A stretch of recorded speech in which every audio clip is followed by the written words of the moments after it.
Audio Jungle.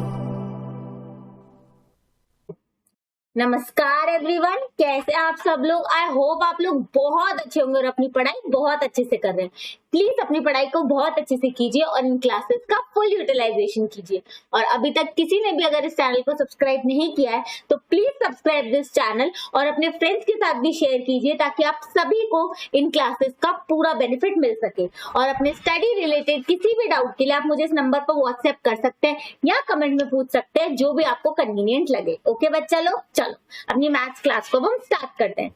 Maths class में हमने relation and function chapter में अपने प्रीवियस वीडियो में फंक्शन का कंसेप्ट समझ लिया था कि कौन से ऐसे रिलेशन है जिन्हें फंक्शन कहा जाता है। बताओ कौन से ऐसे रिलेशन है जिन्हें फंक्शन कहा जाता है, जिसमें हर प्री इमेज की सिर्फ एक ही इमेज पॉसिबल है, दैट इज अ फंक्शन। उस रिलेशन को कहा जाता है फंक्शन। ठीक है, ओके। अब आज हम कुछ और कंसेप्ट्स करेंगे, उसमें ही आगे बढ़ेंगे अपन लोग। ठीक है बच्चा लोग, चलो आ जाओ।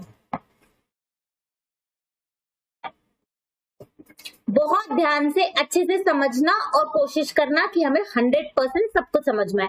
कोई डाउट आता है तो नो टेंशन, आप लोग मुझे व्हाट्सएप या कमेंट में पूछ सकते हैं। ठीक है, देखो मैंने क्या बोला, फंक्शन क्या है जिसमें हर pre image that is independent variable की एक ही इमेज हो, दैट इज डिपेंडेंट वेरिएबल। लेकिन ऐसा रिलेशन, इसे हम बोलते हैं फंक्शन। ठीक है बच्चा लोग, लेकिन ऐसा बिल्कुल हो सकता है कि प्री इमेज मतलब जो इंडिपेंडेंट वेरिएबल है, एक या एक से ज्यादा इंडिपेंडेंट वेरिएबल की एक या एक से ज्यादा इंडिपेंडेंट वेरिएबल की एक ही इमेज हो। मतलब ना, ये क्या बोल रहे हो आप, ध्यान से ध्यान से ध्यान से सुनना।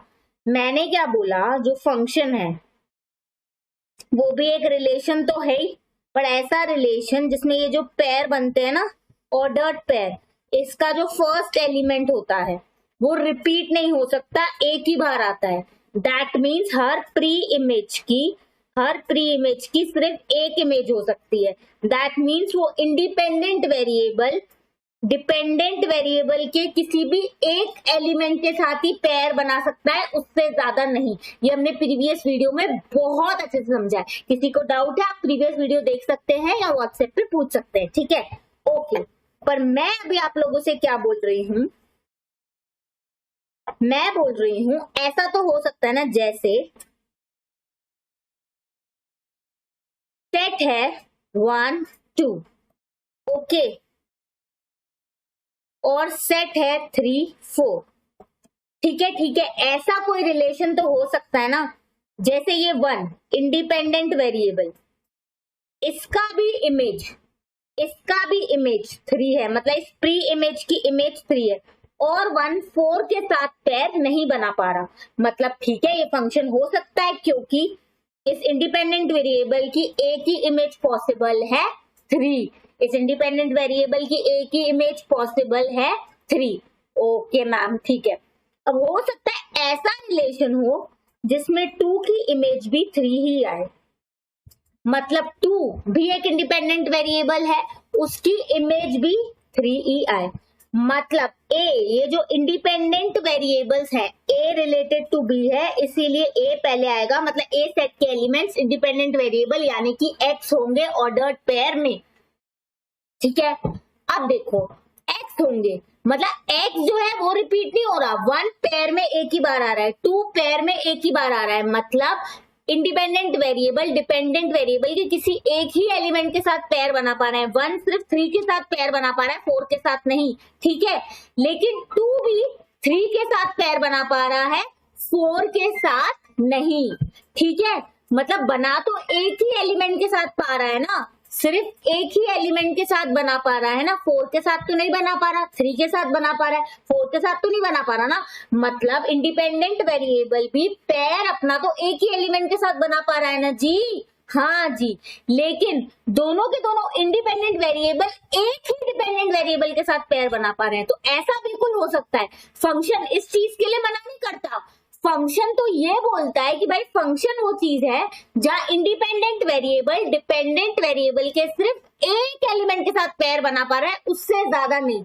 अब वो एक डिपेंडेंट वेरिएबल सेम भी हो सकता है दोनों इंडिपेंडेंट वेरिएबल्स के लिए, मतलब यहाँ 1 और 2 इंडिपेंडेंट वेरिएबल है, 1 की इमेज भी 3 है, 2 की इमेज भी 3 है, ठीक है। ऐसा बिल्कुल हो सकता है, ऐसा बिल्कुल हो सकता है फंक्शन में, मतलब लेकिन यहाँ पे प्री इमेज की एक ही इमेज है ना, है कि नहीं है। 1 एक इंडिपेंडेंट वेरिएबल सिर्फ एक ही डिपेंडेंट वेरिएबल के साथ पेयर बना पा रहा है ना, 2 एक इंडिपेंडेंट वेरिएबल सिर्फ एक ही डिपेंडेंट वेरिएबल के साथ पेयर बना पा रहे हैं ना, हाँ मैम, लेकिन वो डिपेंडेंट वेरिएबल सेम है, मतलब 2 प्री इमेज की एक ही इमेज पॉसिबल है। देखो इसका मतलब क्या है, ध्यान से सब लोग देखो, एक प्री इमेज की 2 इमेज फंक्शन के लिए पॉसिबल नहीं, लेकिन 2 या 2 से ज्यादा प्री इमेज की एक ही इमेज फंक्शन के लिए पॉसिबल है, ठीक है। समझे मैंने क्या कहा, एक इंडिपेंडेंट वेरिएबल डिपेंडेंट वेरिएबल एक के साथ ही पेयर बना सकता है, एक इंडिपेंडेंट वेरिएबल डिपेंडेंट वेरिएबल के किसी एक एलिमेंट के साथ ही पेयर बना सकता है, एक इंडिपेंडेंट वेरिएबल डिपेंडेंट वेरिएबल के एक से ज्यादा एलिमेंट के साथ पेयर नहीं बना सकता फंक्शन कहलाने के लिए।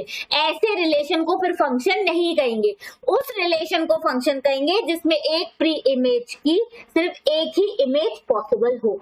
लेकिन ऐसा बिल्कुल हो सकता है कि एक से ज्यादा independent variables same dependent variable के साथ पेयर बना पा रहे हैं, एक से ज्यादा independent variable same dependent variable के साथ पेयर बना पा रहे हैं, ऐसा रिलेशन दिया है तो उसको फंक्शन जरूर कहते हैं, उसमें कोई प्रॉब्लम नहीं है। मतलब 2 प्री इमेज 2 इंडिपेंडेंट वेरिएबल एक डिपेंडेंट वेरिएबल के साथ पेयर बना सकते हैं, मतलब 2 प्री इमेज की एक इमेज हो सकती है, लेकिन एक इंडिपेंडेंट वेरिएबल 2 डिपेंडेंट वेरिएबल के साथ पेयर नहीं बना सकता, मतलब एक प्री इमेज की 2 इमेज पॉसिबल नहीं है।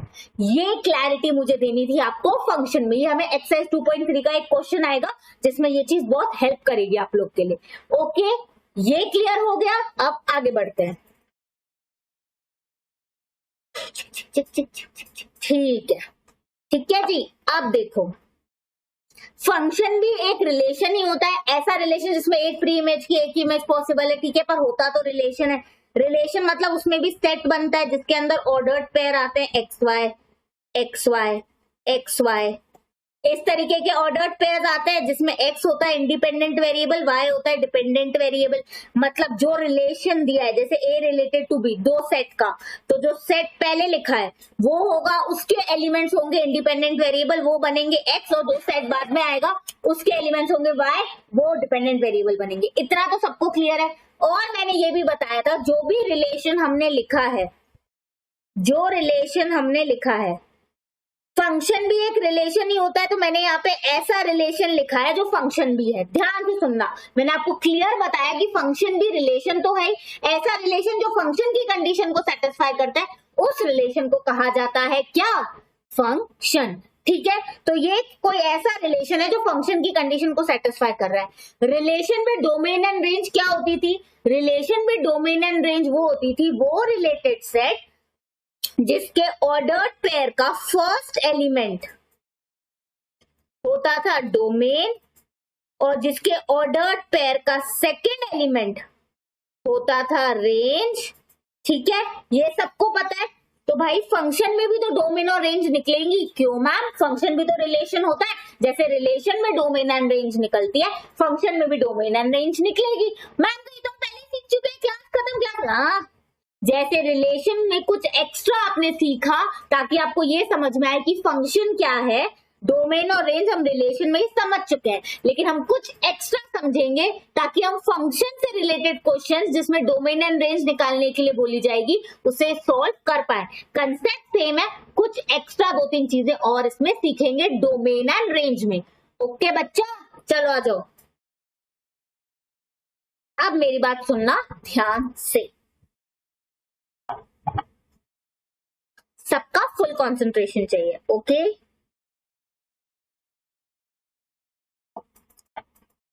ठीक है, देखो। ओके, अब ध्यान से सुनना। एक पर्सन है, उसकी अर्निंग है 100, ठीक है। ओके, अब भाई वो 100 रुपए कमा पाता है, तो वो अपनी कितनी जरूरतें पूरी कर पाएगा? सिर्फ 100 रुपए तक की जरूरतें पूरी कर पाएगा। मतलब वो सिर्फ जो उसके नेसेसिटी के आइटम्स है, एक इंसान को कितनी सारी चीजें चाहिए होती है ना, घर भी खरीदना है, गाड़ी भी खरीदनी है, खाना भी खाना है, कपड़े भी पहनना है, सब कुछ चाहिए। अपनी नेसेसिटी के सिर्फ 3 आइटम वो ले पाता है, बिकॉज भाई इनकम ही 100 रुपए है ना। अब देखो, किसी की इनकम है 1000 रुपए, ओहो, तो वो अपनी नीड को ज्यादा सेटिस्फाई कर पाएगा, राइट?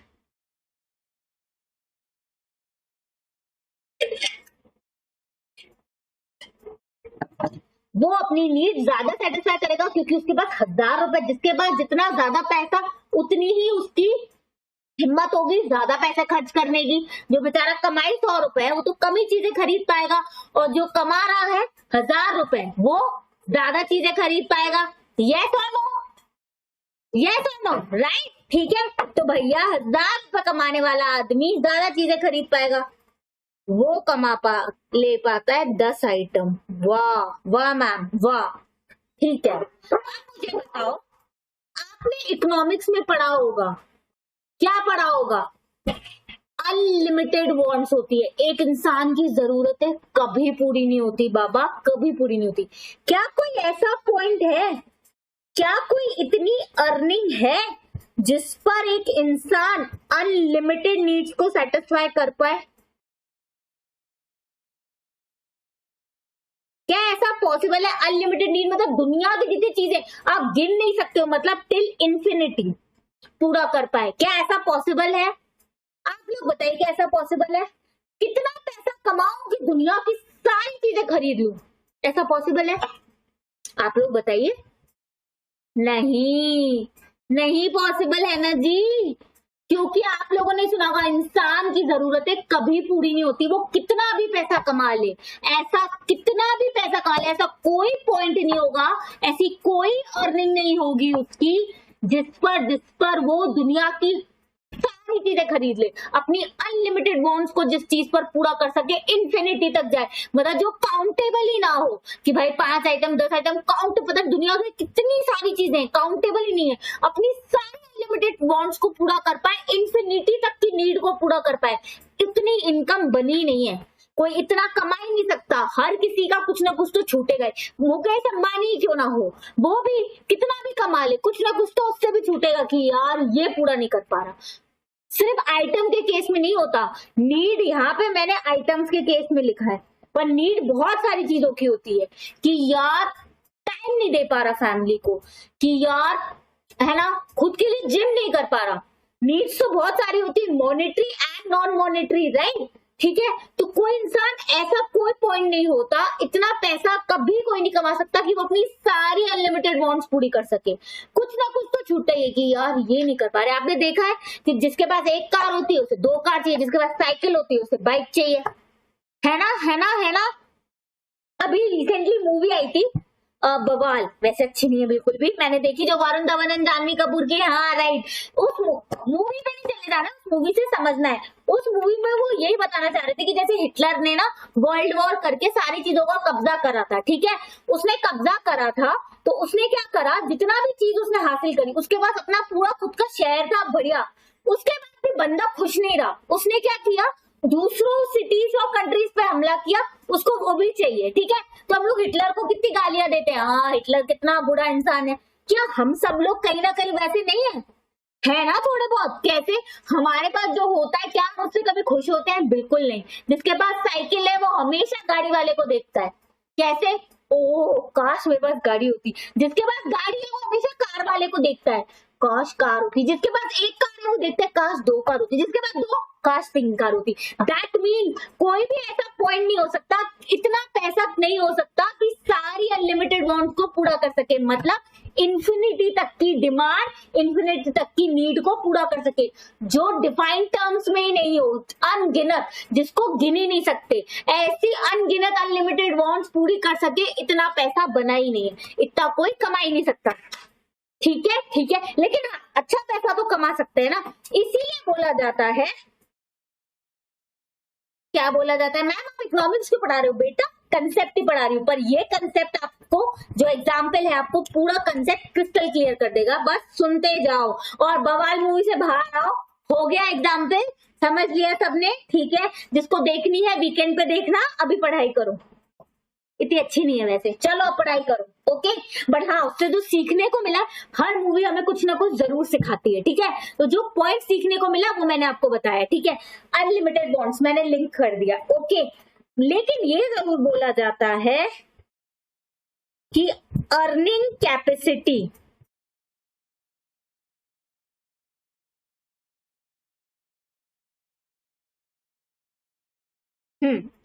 अपनी अर्निंग कैपेसिटी को बढ़ाओ। क्यों बढ़ाओ? जिससे ज्यादा नीड को सेटिस्फाई कर पाओ। जितना ज्यादा कमाओगे उतना ज्यादा चीजें खरीद पाओगे। मतलब अपनी अर्निंग कैपेसिटी देखो, इधर भी देखा ना आपने, 100 रुपए कमाने वाला इंसान 3 आइटम ही खरीद पा रहा है, 1000 रुपए कमाने वाला इंसान 10 आइटम खरीद पा रहा है। जितना ज्यादा कमाओगे उतना अपनी नीड को सेटिस्फाई कर पाओगे। मतलब जितना ज्यादा दायरा होगा आपका कमाने का, जितना ज्यादा दायरा होगा उतनी चीजों को खरीद पाओगे। राइट, यही मैथ्स में कहा जाता है डोमेन एंड रेंज। क्या मैम? हाँ जी, जो दायरा, जिस पॉइंट से मेरी रेंज निकलती है, कैसे? मैं 100 रुपए कमाऊं तो मैं 3 आइटम खरीद पाऊंगा। तो जिस पॉइंट से मेरी रेंज निकलती है, कितनी दूर तक मेरी पकड़ हो पाएगी। अगर मैं 100 रुपए कमाऊंगा तो मैं 3 आइटम खरीद पाऊंगा। तो जितना कमाऊंगा, जिस पॉइंट पे खड़ा हूं, उसे कहते हैं डोमेन। और जहां तक मैं पहुंच पाऊंगा उस डोमेन से, उस पॉइंट से मैं जहां तक पहुंच पाऊंगा, उस पॉइंट को कहा जाता है रेंज। मतलब मैं 100 रुपए अगर कमाता हूं, मेरा दायरा 100 रुपए कमाने का है, तो मतलब मेरा डोमेन अगर 100 रुपए, तो उसमें मेरी रेंज के अंदर, मेरे अंदर मेरी, मतलब आप वो वर्ड तो नहीं यूज, हैसियत तो नहीं वर्ड यूज करना चाहिए, मतलब जितना मैं खरीद सकता हूं, मैं अगर 100 रुपए कमाता हूं तो 3 आइटम ऐसे हैं जिनको मैं खरीद सकता हूं। ठीक है, तो मेरी डोमेन, मेरे दायरे के अंदर ये 3 चीजें मैं ले आ पाऊंगा। जिस पॉइंट पे मैं खड़ा हूं उस वर्ड को कहा जाता है डोमेन। जिससे मैं जितनी चीजों को अपने अंदर ला सकता हूं उसे कहा जाता है रेंज। जैसे 100 रुपए कमाऊंगा तो 3 आइटम खरीद पाऊंगा, तो 100 रुपए है डोमेन और रेंज क्या है? वो 3 आइटम्स। समझ गए बच्चा? इसलिए एग्जाम्पल समझाया, इसे कहा जाता है डोमेन एंड रेंज। जो मेरा दायरा है वो है डोमेन। उस पॉइंट में खरीद के, उस पॉइंट पे मैं कितनी चीजों को अंदर ले पाऊंगा, दैट इज रेंज। अब ये नंबर में कैसे यूज होगा? मतलब जिस पॉइंट पे मेरा इंडिपेंडेंट वेरिएबल आएगा उस पर डिपेंड करेगा कि मेरा डिपेंडेंट वेरिएबल की वैल्यू क्या आएगी। राइट, एक्स और वाई, ये जो ऑर्डर्ड पेयर होता है, उस ऑर्डर्ड पेयर में ये होता है इंडिपेंडेंट वेरिएबल, ये होता है डिपेंडेंट वेरिएबल। तो जो पॉइंट का मैं स्टार्ट करूंगी, जो पॉइंट मेरा इंडिपेंडेंट वेरिएबल होगा, जो वैल्यू इंडिपेंडेंट वेरिएबल की होगी, कहीं ना कहीं डिपेंडेंट वेरिएबल उसी वैल्यू पर डिपेंड करता है। जितना इंडिपेंडेंट वेरिएबल होगा उस पर ही डिपेंड करेगा मेरा डिपेंडेंट वेरिएबल। ठीक है, तो स्टार्ट, जो पॉइंट से मैं स्टार्ट कर रही हूँ दैट इज डोमेन, उस पॉइंट से मैं कितनी चीजों को अंदर ले सकती हूँ दैट इज रेंज। ठीक है, ओके। इसका और अच्छे एक और एग्जांपल अगर मैं दूं, आपने शूटिंग करी होगी कभी, है ना? तो अगर आप इस पॉइंट पे खड़े हैं, जैसे 3 पॉइंट है, ध्यान से देखना, एक और एग्जांपल बताती हूँ। अगर आप इस पॉइंट पे खड़े हैं तो मान लो आपकी गोली आप शूट करोगे, वो इस पॉइंट तक जाएगी। अगर आप इस पॉइंट पे खड़े हैं तो आपकी गोली इस पॉइंट तक जाएगी। तो जहां से शुरुआत कर रहे हो वो है डोमेन, बिकॉज आपकी गोली कितनी दूर जाएगी वो डिपेंड किस पे कर रहा है? कि आप कहां से शुरुआत कर रहे हो, कहां खड़े हो। एग्जैक्टली डिपेंडेंट वेरिएबल की वैल्यू किस पे डिपेंड करती है कि आखिर इंडिपेंडेंट वेरिएबल क्या है, क्योंकि डिपेंडेंट वेरिएबल का तो नाम ही डिपेंडेंट है, मतलब उसकी वैल्यू डिपेंड करती है इंडिपेंडेंट वेरिएबल पे। Okay, so that is domain and that is range. Clear? Okay, इतना क्लियर हुआ। तो रिलेशन में ऑर्डर्ड पेयर का फर्स्ट एलिमेंट डोमेन होता है इंडिपेंडेंट, और सेकेंड एलिमेंट होता है रेंज। मतलब वो रेंज की वैल्यू किस पर डिपेंड करती है, डोमेन पर, इंडिपेंडेंट वेरिएबल पर। क्लियर इतना दी? इतना क्लियर। अब एक और चीज समझो, मैंने आपको क्या बताया, मैंने आपको बताया ऐसा कोई पॉइंट नहीं हो सकता, उतनी इनकम किसी की नहीं हो सकती कि वो दुनिया की तमाम चीजें खरीद पाए, अपनी सारी नीड को सेटिस्फाई कर पाए, मतलब उसकी नीड इंफिनिटी तक हो जाए। दुनिया मतलब जो है ना, हम गिन भी नहीं सकते। इंफिनिटी मतलब जो काउंटेबल नहीं है, डेफिनाइट नहीं है। जो डेफिनाइट है दैट इज काउंटेबल, इनडेफिनाइट मतलब काउंटेबल ही नहीं है, सारी नीड सेटिस्फाई कर रहा है, काउंट ही नहीं कर पा रहे। तो मैंने क्या बोला, ऐसा कोई पॉइंट नहीं हो सकता जहां पर आपकी इंफिनिटी तक की नीड्स मीट हो जाए। जो पॉइंट इंफिनिटी तक चला जाए मतलब आपकी दुनिया तमाम जो आप गिन नहीं सकते उन नीड को भी सेटिस्फाई कर लो, ऐसी कोई इनकम नहीं हो सकती। सिमिलरली इसका लिंकेज है, तभी ये पॉइंट बताया मैंने। ऐसा डोमेन का कोई पॉइंट नहीं हो सकता जहां पे रेंज इंफिनिटी हो। ना बाबा ना, ना बाबा ना, डोमेन का कोई पॉइंट ऐसा नहीं हो सकता जहां पे रेंज इंफिनिटी हो। मतलब कोई इनकम नहीं हो सकती जहां पे आप अपनी अनलिमिटेड नीड को सेटिस्फाई कर पाओ। वैसे ही कोई भी पॉइंट डोमेन का नहीं हो सकता जहां रेंज इंफिनिटी आ जाए। अब इसको मैथ्स में कैसे यूज करना है, क्यों ये चीज हमें दी है, अभी समझाती हूँ। जैसे हम क्या करते हैं, y इक्वल्स टू जैसे x प्लस 1, तो इस केस में देखो क्या इंडिकेट हो रहा है कि y की वैल्यू जो डिपेंडेंट वेरिएबल है किस पे डिपेंड कर रही है, x पे। रिलेशन ऐसा ही होता है, अगर वो रिलेशन फंक्शन की डेफिनेशन सेटिस्फाई कर रहा है तो उसे फंक्शन भी कह देंगे। ठीक है ना, क्योंकि फंक्शन भी एक रिलेशन ही है, बट स्पेसिफिक रिलेशन है जो डेफिनेशन के अंदर कवर है, जो मैंने डेफिनेशन ऑलरेडी आप लोगों को समझाई है। ओके बच्चा, ठीक है। ओके मैम, इतना तो हमें समझ में आ रहा है। अब तो देखो, इसका मतलब x का ऐसा कोई पॉइंट नहीं हो सकता जहां पे y इंफिनिटी आ जाए, राइट? यही मतलब, बिकॉज x ही होगा डोमेन। रिलेटेड सेट में ordered pair x first element ही होता है डोमेन और सेकेंड एलिमेंट होता है रेंज, तो मतलब y होगी रेंज। तो x का ऐसा कोई पॉइंट नहीं हो सकता जहां पे y इंफिनिटी आंसर दे। मतलब हमें यह ध्यान रखना पड़ेगा कि हम x पे x की वैल्यूज लिखते वक्त x का ऐसा कोई पॉइंट नहीं लिख सकते जहां पर रेंज इंफिनिटी आए। मतलब x में जब हम वैल्यूज पुट करते हैं, जो सेट में दी होती वैल्यूज वो पुट करते हैं, कोई भी ऐसी वैल्यू हम पुट नहीं कर सकते जहां पर y इंफिनिटी आ जाए, रेंज इंफिनिटी आ जाए, बिकॉज ऐसा पॉसिबल ही नहीं है। कोई भी ऐसा पॉइंट नहीं हो सकता जहां अनगिनत बॉन्ड सेटिस्फाई करो, हर चीज में वो अप्लाई होता है। कोई भी ऐसा पॉइंट नहीं हो सकता शूट करने का जहां मतलब आपको दिख भी नहीं रहा वहां तक गोली चली जाए, मतलब जो आप काउंट ही नहीं कर सकते, जो आप मैप ही नहीं कर सकते, नहीं हो सकता। एक लिमिटेड सीमा तक ही आपका गोली जा सकती है, ठीक है, इंफिनिटी तक नहीं जा सकती। इसीलिए एक्स का कोई पॉइंट ऐसा नहीं हो सकता जहां पे वाई इंफिनिटी आ जाए। ओके, अब मैम इसको कैसे इंप्लीमेंट करेंगे, स्टेप बाय स्टेप जो समझाती जा रही हूँ पूरा ध्यान दो, सब कुछ समझ में आ जाएगा। ऐसी कोई चीज नहीं होगी जो नहीं समझ में है, ठीक है बच्चा? चलो आ जाओ।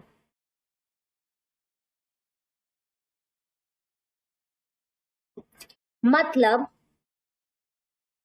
रेंज इंफिनिटी ना आए, मतलब y इंफिनिटी ना आए, इसके लिए हमें क्या करना पड़ेगा? इसके लिए अब एक बात बताओ, इंफिनिटी आता कब है? इंफिनिटी आता कब है? देखो ध्यान से सब लोग अच्छे से समझना, इंफिनिटी आता कब है, ठीक है?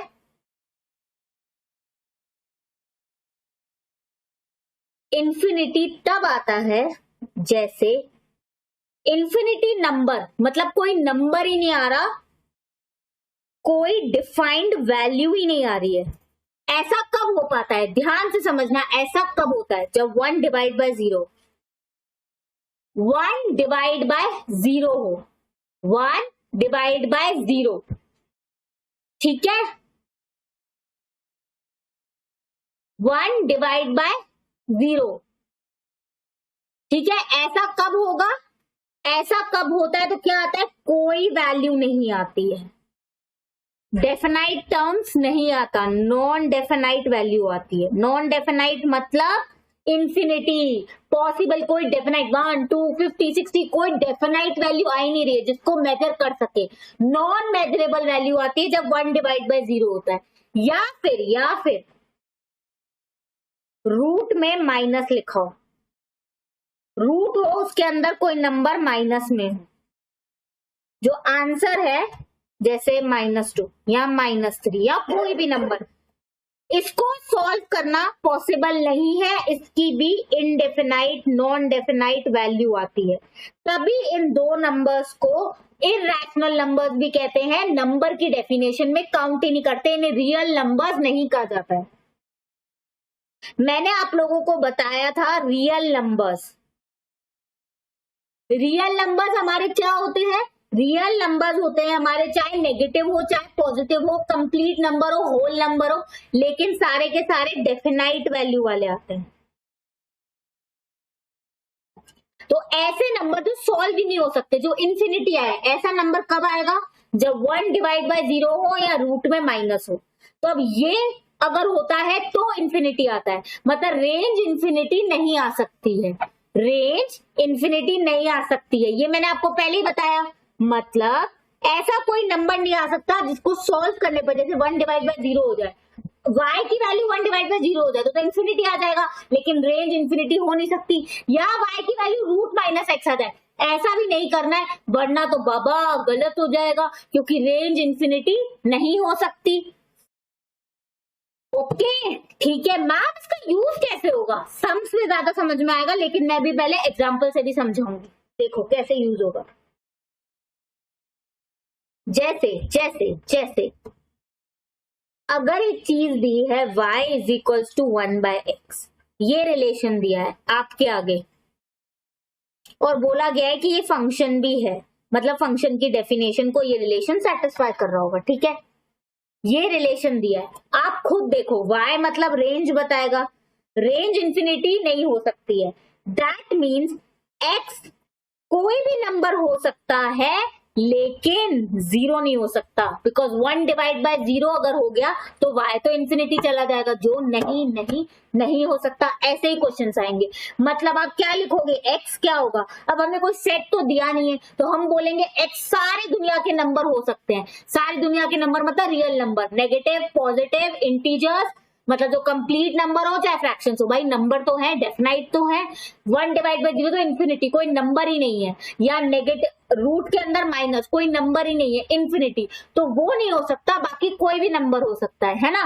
तो मतलब x क्या होगा, सारे रियल नंबर्स -0, ये लो बन गया सेट, मतलब x ऐसे सेट से उठेगा जिसमें सारे रियल नंबर है पर 0 नहीं है, क्योंकि x की वैल्यू 0 बिल्कुल नहीं लिख सकते। क्यों, क्योंकि अगर x की वैल्यू 0 लिख दी तो y चला जाएगा इंफिनिटी, मतलब रेंज चला जाएगा इंफिनिटी, और x क्या होगा हमारा domain, right, x independent variable क्या हो जाएगा, डोमेन, तो डोमेन 0 नहीं हो सकता, क्योंकि 0 वो पॉइंट हो जाएगा जहां रेंज इंफिनिटी चला जाएगा, जबकि ऐसा एक्चुअल लाइफ में पॉसिबल ही नहीं है। तो मैथ्स भी इस बात को एक्सेप्ट करता है, इसीलिए रेंज इंफिनिटी नहीं हो सकता है। चाहे आपने इकोनॉमिक्स का कंसेप्ट अप्लाई किया तब भी मैंने देखा ऐसी कोई इनकम नहीं हो सकती जिसपे अनलिमिटेड वांट्स पूरी हो सके, इंफिनिटी तक की वांट्स पूरी हो सके, नहीं होता है ना ऐसा, मतलब रेंज इंफिनिटी हो नहीं सकती। इसीलिए हम डोमेन को कोई भी पॉइंट रखेंगे पर 0 नहीं रखेंगे। अगर हमने x की जगह 0 लिख दिया तो y इंफिनिटी चला जाएगा, जो रियल लाइफ में पॉसिबल ही नहीं है। इसीलिए डोमेन क्या होगी इस केस में, जो x है वही डोमेन होगी, मतलब इंडिपेंडेंट वेरिएबल क्या, सारे रियल नंबर, कोई भी नंबर ले लो लेकिन 0 नहीं, क्योंकि 0 लिखने पर y इंफिनिटी चला जाएगा, ठीक है। अब दूसरा देख लो, दूसरा एग्जाम्पल, अगर दूसरा रिलेशन है y x माइनस 1, मैंने से कैसे करेंगे? बड़ा इजी है बाबा। मैंने क्या बोला, अगर डिनोमिनेटर के अंदर वेरिएबल आ रहा है, डिनोमिनेटर के अंदर आपका ये इंडिपेंडेंट वेरिएबल डिनोमिनेटर के अंदर आ रहा है ना, तो ये जीरो नहीं हो सकता। ठीक है, ये जीरो नहीं हो सकता, मतलब ये पूरा x माइनस 1 जीरो नहीं हो सकता। अगर मैं ऐसे जीरो करूं तो x आ जाएगा 1, ये तो आप सॉल्व कर लोगे। ये पूरी वैल्यू अगर जीरो हो गई तब y इंफिनिटी हो जाएगा, मतलब x माइनस 1 अगर जीरो मतलब x1, मतलब अगर x को मैंने 1 रख दिया तो 1/0 हो जाएगा, y इंफिनिटी हो जाएगा, जो नहीं हो सकता। इसका मतलब मैं क्या बोलूंगी कि x क्या है, सारे रियल नंबर्स 1 को छोड़ के। x मतलब आप कोई भी नंबर रख लो लेकिन 1 नहीं रख सकते, क्योंकि अगर मैंने 1 रखा तो ये नीचे डिनोमिनेटर 0 हो जाएगा, जिससे एक इरैशनल नंबर, एक इंफिनिटी आ जाएगा, और y रेंज इंफिनिटी नहीं हो सकती। दैट मीन्स ये हो गई मेरी डोमेन। बाबा सेट के अंदर जो पेयर्स बनते हैं x और y बनते हैं, तो x की वैल्यूज तो डोमेन होती है और y की वैल्यू रेंज होती है, मतलब y रेंज इंफिनिटी नहीं हो सकती। इसलिए मैं x की वैल्यू पे कोई भी वैल्यू रख सकती हूँ, कोई भी रियल नंबर रख सकती हूँ। इस केस में इस फंक्शन के अकॉर्डिंग, इस रिलेशन के अकॉर्डिंग, ये रिलेशन वो क्वेश्चन में लिखा होगा कि ये फंक्शन भी है, तो ये रिलेशन भी तो है ना, रिलेशन ऐसा ही तो होता है ना मैथ्स में, ठीक है ना, उसमें 1 नहीं रख सकती x की जगह, वरना क्या हो जाएगा, वरना क्या हो जाएगा, वरना हो जाएगा वो इंफिनिटी। इस तरीके से सॉल्व करेंगे, सिंपल, इतना इजी और इतना सिंपल तरीके से हम सॉल्व करते हैं।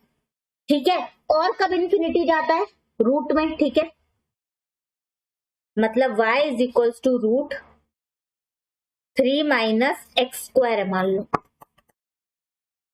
ठीक है, ठीक है, ठीक है, ठीक है, ठीक है, ठीक है, ठीक है, इधर 9 ले लेती हूँ आपके इजी कैलकुलेशन के लिए।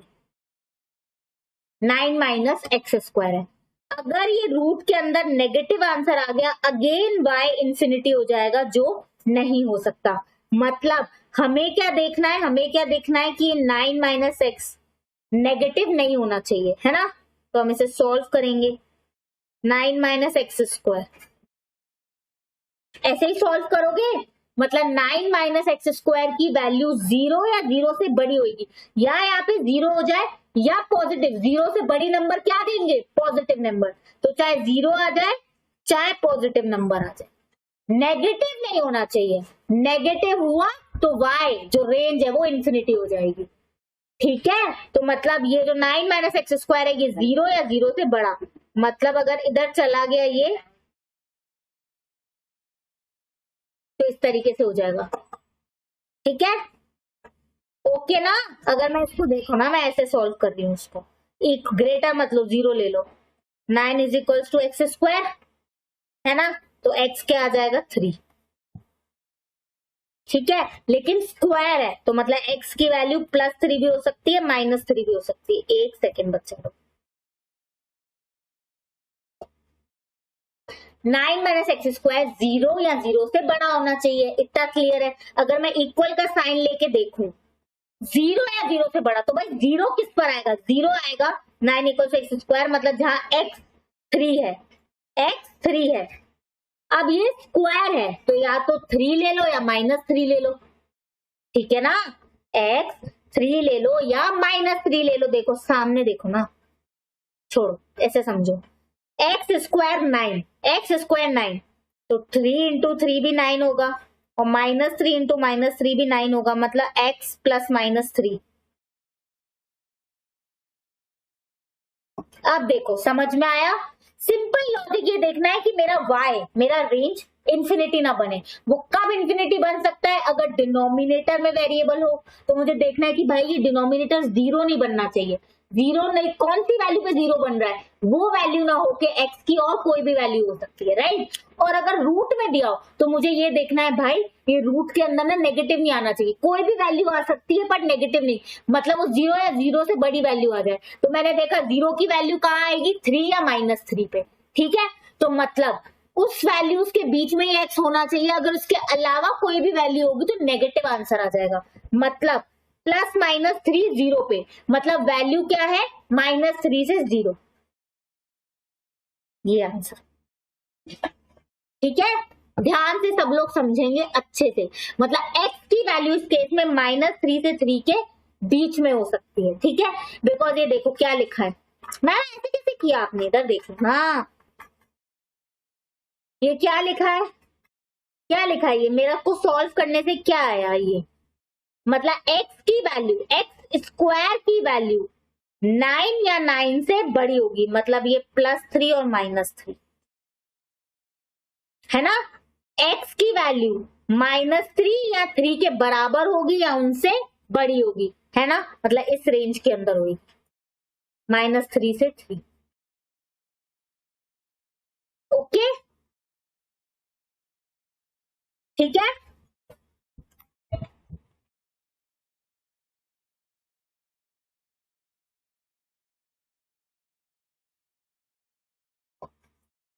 एक सेकंड बच्चा लोग, मैं ये हटा रही हूँ।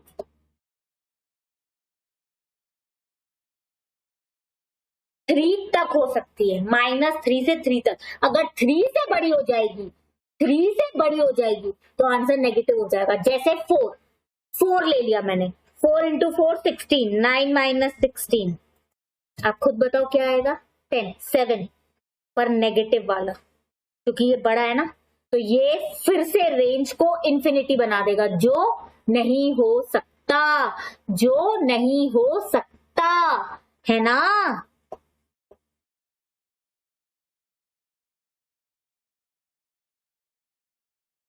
मतलब सिंपल लॉजिक आपको ये याद रखना है कि मेरी जान, क्या याद रखना है बच्चा लोग, कि 9 - x², 0 या 0 से बड़ा हो सकता है। मतलब इसका जो रिजल्ट है 9 - x² का, वो पॉजिटिव आना चाहिए, नेगेटिव नहीं। सिंपल। बाकी इसका फर्दर कैलकुलेशन हम सम्स में देखेंगे, डोंट वरी अबाउट। अभी हम सिर्फ कंसेप्ट कर रहे हैं, सम नहीं कर रहे हैं। ठीक है बच्चा लोग, इसका कोई भी कैलकुलेशन हम लोग सम्स में एक्सरसाइज 2.3 में जरूर देखेंगे। लेकिन अभी आपको ये याद रखना है कि जब भी कोई डिनोमिनेटर में अगर x होगा तो हमें ये याद रखना है कि वो डिनोमिनेटर 0 ना हो, क्योंकि अगर वो 0 हो गया तो रेंज y इंफिनिटी चला जाएगा। या अगर रूट के अंदर x इंडिपेंडेंट वेरिएबल है तो उसकी वैल्यू नेगेटिव ना हो, वरना अगेन जो रेंज है y है वो इंफिनिटी चला जाएगा। तो वो नहीं हो सकता, बस इस चीज का हमें ध्यान रखना है। सिंपल। तो डोमेन एंड रेंज। ओके, ये सम्स अगर किसी को नहीं आ रहा है तो उसमें कोई टेंशन मत लो, क्योंकि हम एक्सरसाइज 2.3 में सम्स को करेंगे। अभी कंसेप्ट समझ में आया कि नहीं, बस ये ध्यान में रखो, सम्स हम एक्सरसाइज 2.3 में 100% करेंगे। अभी आपका कंसर्न कंसेप्ट्स पे होना चाहिए। ठीक है, तो आई होप आपको डोमेन एंड रेंज का पूरा कंसेप्ट अभी क्लियर हो गया होगा कि रेंज इंफिनिटी नहीं हो सकती, मतलब डिनोमिनेटर में 0 नहीं हो सकता और रूट के अंदर माइनस नहीं हो सकता, बिकॉज वो नॉट अ रियल नंबर दे देते हैं, इंफिनिटी, जो रेंज हो नहीं सकती। ये सारा लॉजिक मुझे समझाना था। सम की टेंशन अभी मत लो, हम सम सॉल्व करेंगे, तब आपके सारे डाउट सम को कैसे सॉल्व करते हैं वो क्लियर हो जाएंगे। कंसेप्ट में किसी को डाउट है तो व्हाट्सएप पे या कमेंट में मुझसे पूछ सकते हैं। सम्स हम लोग नेक्स्ट क्लास में सॉल्व करेंगे। ओके बच्चा लोग, thank you everyone, bye bye.